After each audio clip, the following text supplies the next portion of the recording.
(452-2979). WhatsApp calls and messages 716-2026. Good afternoon, you're on the air. Mr. Paulion. Hey, Rick Wayne, good afternoon to you, sir. How are you? Well, I don't know how I am right now. I think I'm in a quizzical mood. Quizzical. You in a critical move? Quizzical. Oh, quizzical. Okay. Okay. I say critical. As your word of the week. I say, why aren't you at the OKEU or at St. Jude? Tim, how old have you heard me saying I am over the years? You say something like 100 years old, over 100. Do I sound like a guy who's anyway embarrassed by the fact that he's an old guy? No. And you've always said that you have a brain that's as fit as that of a 30-year-old. And ready to take them on. Yeah.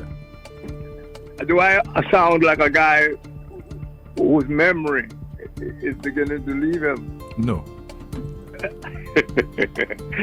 I ask you those questions because I am fighting myself whether I should answer some comments made by Richard Frederick on his show in reference to me making a statement on your show. Mm-hmm.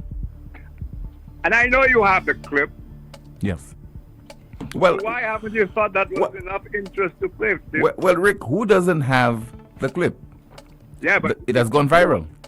So you have the clip, yeah. And I suppose you also have the clip where it says Richard Frederick launches scathing attack on veteran journalist Rick Wayne, right? I don't have that clip. Who would have made that observation? Well, I got somebody send it to me. No. Well, I have the Richard Frederick clip, but I don't have any other material.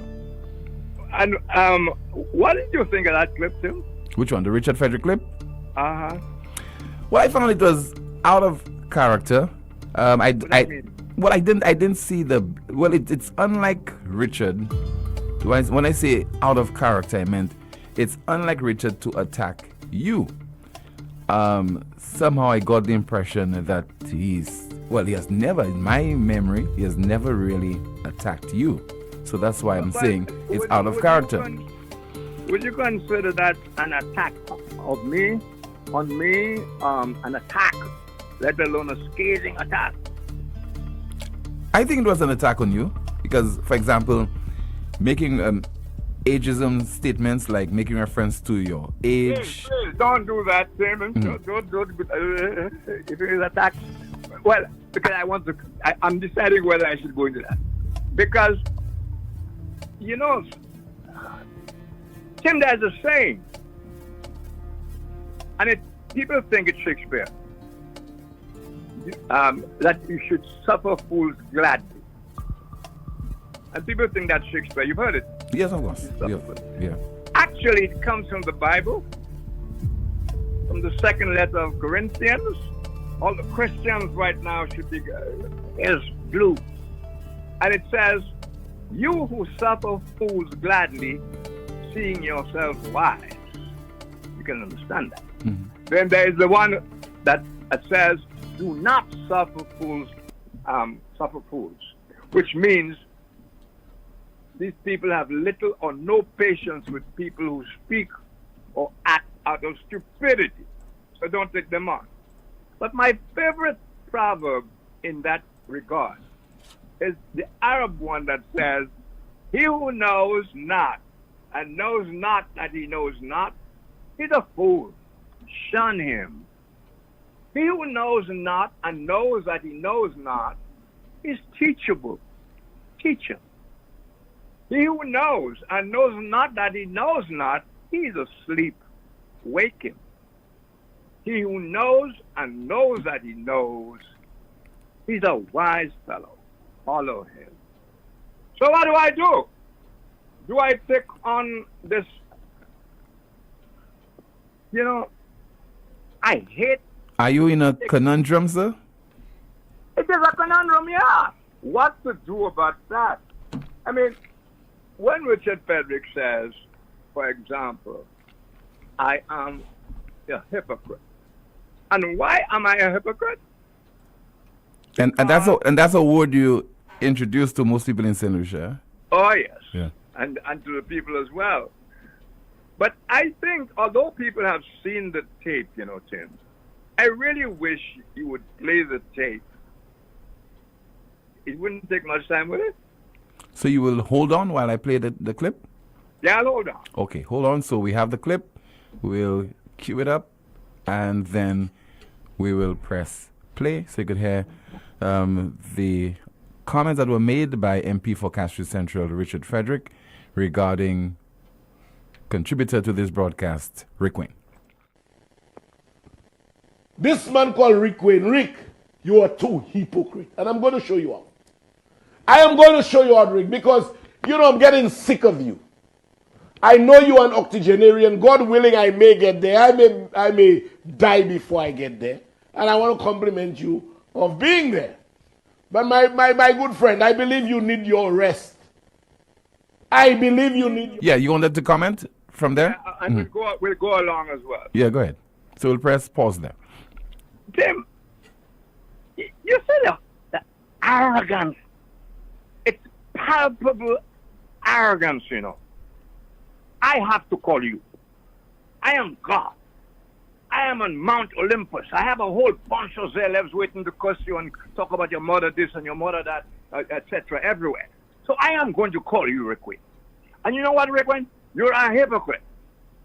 Okay? Now let's move from there. Why I am the hypocrite. So we'll play it right now. We'll continue playing it. Yes. Just hold on. Rest, because sometimes I believe that your brain is playing tricks on you.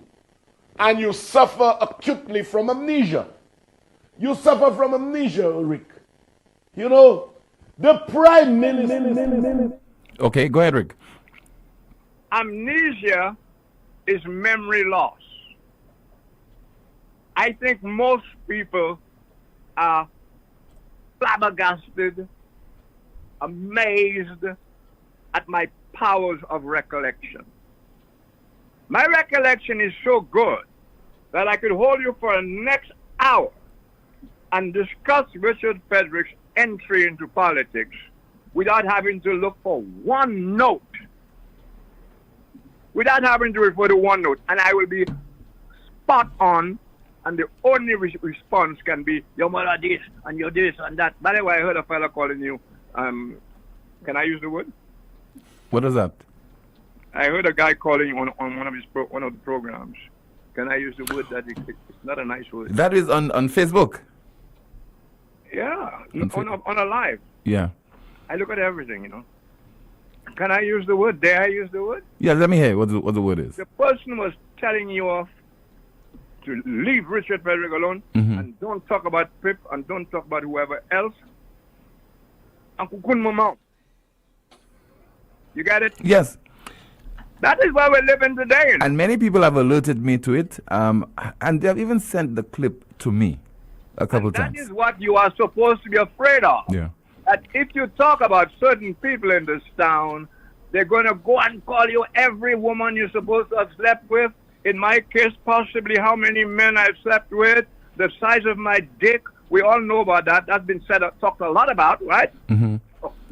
Oh, Tim, don't be embarrassed. Don't be embarrassed. Yes, I know. It has been spoken about because there's been photographs my on Facebook showing your bulge and all that. Yeah, my bulge. My dick is a national monument, only they haven't put it up. So I'm just telling you the kind of response I get to the indisputable facts I put out. You never get answers to what you said. You get what your mother did, what you did that, and you're insane, and you can't do this and you can't do that. I think the whole world, even my worst enemies, would not support the notion that I have amnesia, I have memory loss, I am at a loss for words, I even ever suffer from lethologica. Let them go look it up what that means.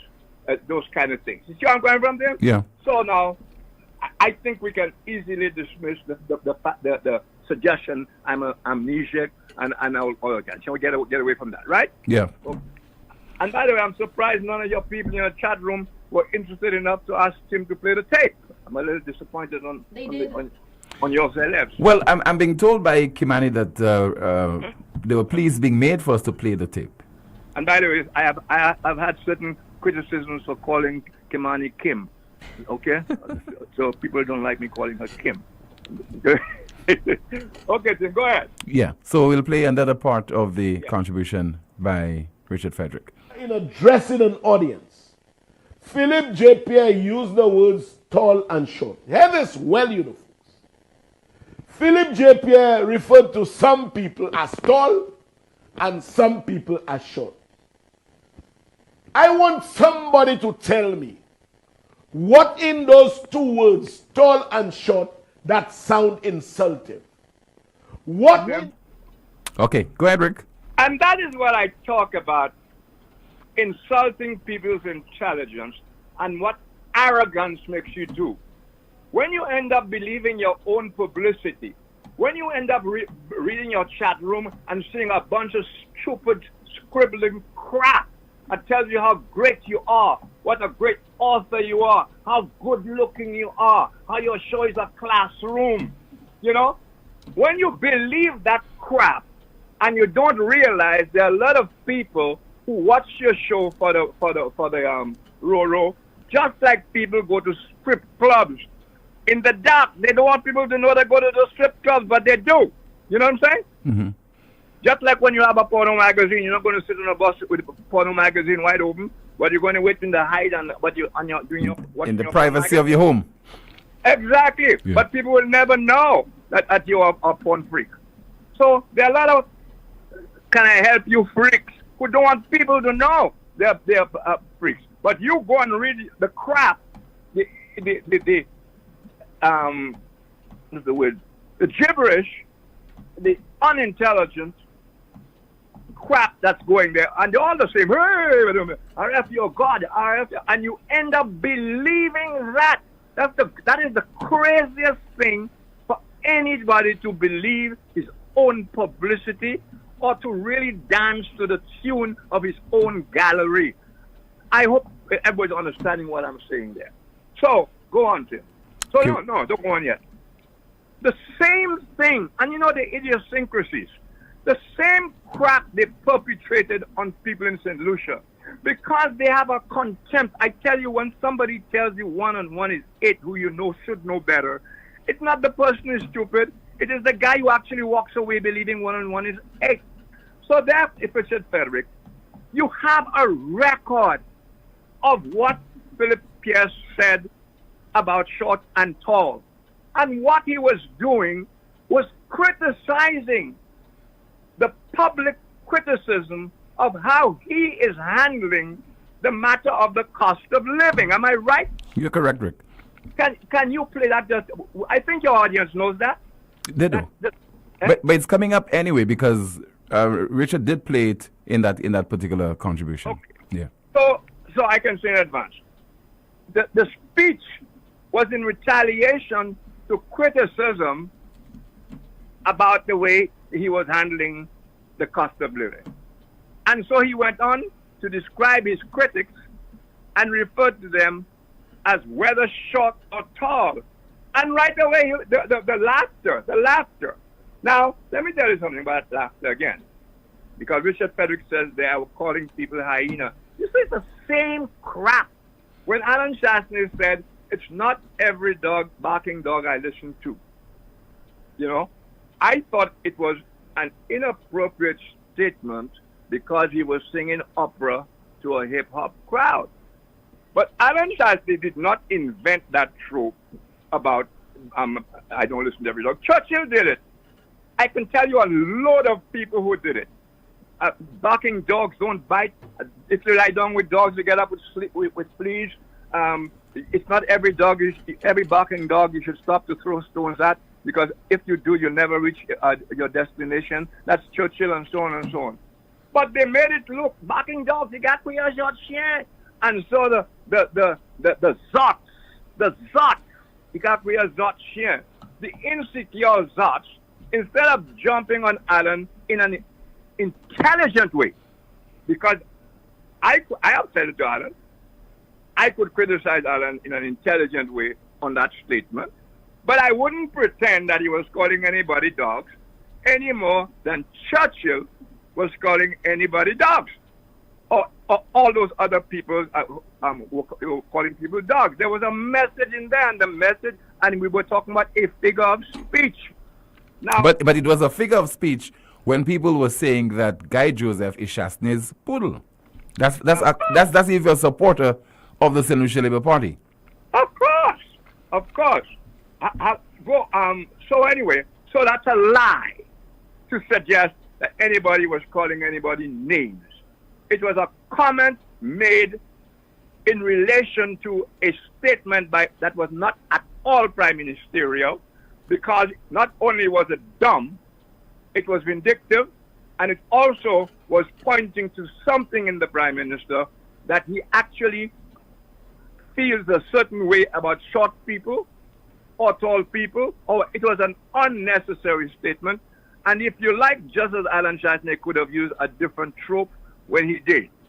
But everybody jumped on Chasney. All I said was, at least the Prime Minister knows more words than short and tall, because, and it reminded me of that earlier statement by the Speaker, where he said, instead of short and tall, he said dwarf and giant, when he was talking about the targets for his bazooka. Go on. So let's listen again. Those two words, tall and short, that sound insultive, offensive, abusive. A tall man.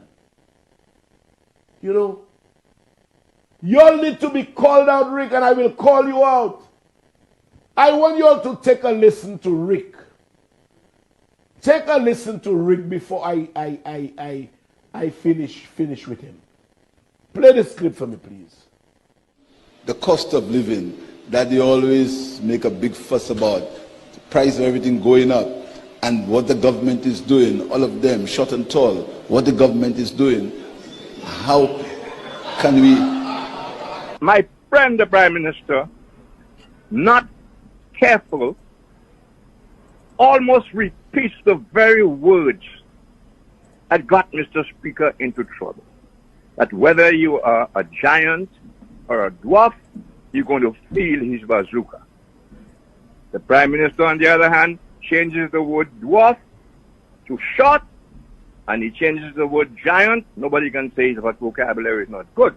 He changes the word dwarf to short and the word giant to tall. And did you hear the... Yeah, go ahead, Rick. Now, where, even in that clip, where am I insulting anyone? I think I am pointing out that the Prime Minister might have done better criticizing people who criticize his policy than referring to their height, short, tall, or medium. I think that's what I said there. Yes. So who exactly am I insulting? Go on. Hyena laughter? I heard it. Did you hear the stupid hyena laughter instead of embarrassed? Stop there.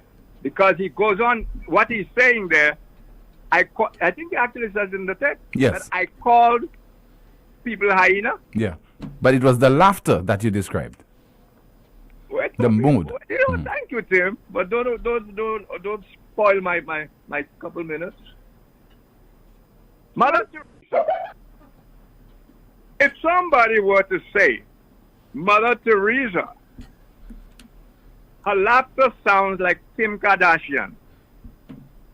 You know who Kim Kardashian is? Of course, yes. Well, in case there's anybody in the world who don't know Kim Kardashian, let me think of somebody everybody knows. If I were to say that Mother Teresa's laugh sounds like St.Lucia beauty queen or something like that. Or if I say Mother Teresa's laugh sounds like Richard Frederick, who laughs, oui, papa, oui, mama. That is Richard Frederick's laugh. Oui, mama, papa. Oh, let us say I said Mother Teresa, when she laughs, sounds like Richard Frederick. Does that mean Mother Teresa is Frederick? Come on. No, it doesn't mean that. So when I said to you, did you hear the hyena laughter that followed the Prime Minister's thing? How am I calling anybody A hyena. I am saying that, which by the way, I think you all doctored up. Yes, we did. Yeah. We added some effects to it. Exactly. So I said the laughter sounded like hyenas yelping. I'm not calling anybody a hyena, but the laughter, I'm calling it hyena-like. That's what, you see, the problem with Richard Frederick, he kind of learned about, he says, about adjectives in kindergarten. But what he learned in kindergarten was that adjectives are describing words. Well, evidently, he didn't get it right then, and he didn't get it right now. Because adjectives are words that qualify nouns. So if you want to talk grammar and all that adjectives, do it properly and don't pretend. You can talk that crap to people who don't read, people who feign intelligence, people who only read Facebook or Richard Frederick's garbage. You can talk to them. But when you're referring to me and you're going to talk about words and what they mean and what adjectives do and what are nouns, you better come good. So adjectives are not describing words. There's no such thing. At best, they are descriptive words, but properly, adjectives qualify nouns, like a boring adjective, evening. Qualifying noun. So that's again, he's out of his depth with that. Where Richard Frederick is good, is telling you what panties people were wearing, at what particular time, who he had sex with when, and behind what building. Those are the things that Richard Frederick is good at. What else do you have here? Let's listen again. Okay. But you know, here's something else. Richard Frederick suggests I'm a violent guy, or I am encouraging violence. Have you ever heard the slightest rumor, even from the zealots, that Rick Wayne was violent with somebody? You ever heard? No, never. Never. I leave it to you. To find the multiple demonstrations of Richard's propensity toward violence. Violence. Every time Richard walks into the House of Assembly, he called me a hypocrite. It is perpetuating hypocrisy. Who does Richard think he's fooling when he walks in and pretends he and Kenny tolerates him, and he may be, in a kind of unctuous fashion, has to tolerate him as well. Philip Pierre tolerates him. He's Philip Pierre's noisemaker. He's the crutch behind Philip Pierre. Richard Frederick doesn't come to me because there's no way you can affect me by mépris or whatnot, because a mongrel behaves like a mongrel. So I'm not going to be surprised by mongrel behavior. If you want to take me on what I'm talking about and prove what I say to be a lie. And I wrote the book on your career. So I am really surprised you would do something so stupid. Thank you very much, Steve. Thank you so much. A good time to take a break as you continue to watch Newspin on our Newspin Facebook page. And we are also on YouTube, and you listen to us on Power 97.9 FM. This is the most monitored talk show in the world. It's called Newspin.